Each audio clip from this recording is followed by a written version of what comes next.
السلام علیکم ورحمۃ اللہ وبرکاتہ. رب نه امید دی انشاءالله ټول ملګري به د صحت جامه کې وي. الله مو روغ جوړ ساته.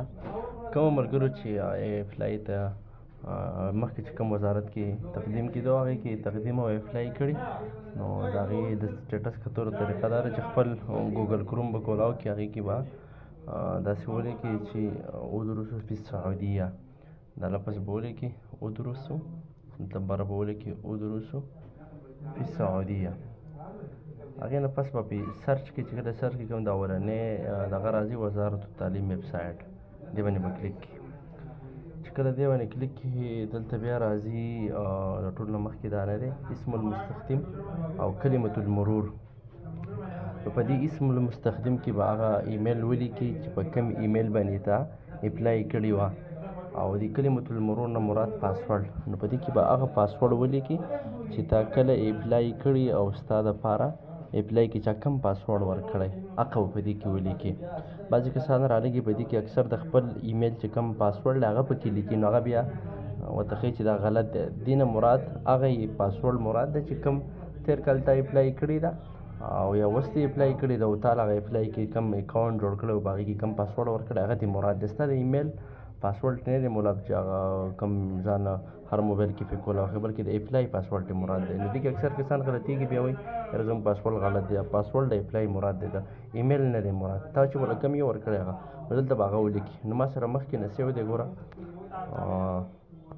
ما سره مخکې نه تیار په دې کې شته سوی دی اسم المستخدم کې.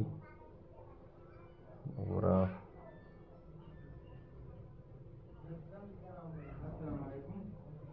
زه اوس هغه راوړم، ګوره ښه اسم المستخدم کې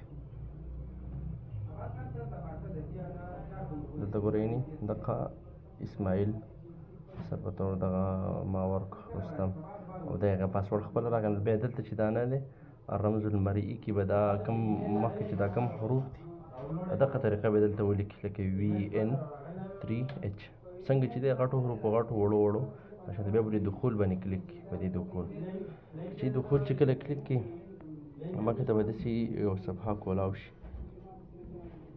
صفحه چې کله کولاو شي دې ګوټ کې دا 3 ډاټ یې نه دا په دې به کلیک کړي، دا 3 ډاټ په دې به کلیک کړي.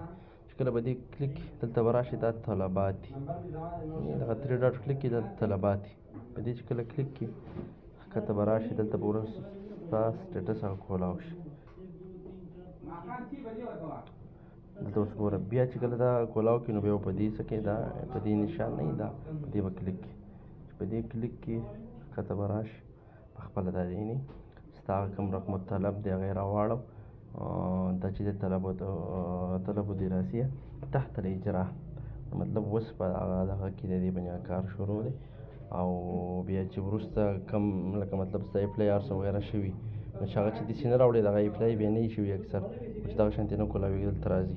خو دا لږ نیټ تیز غواړي. او بله مسله دا ده چې دا اوس تحت الاجرا دی، مطلب په دې باندې کار هغه روان دی.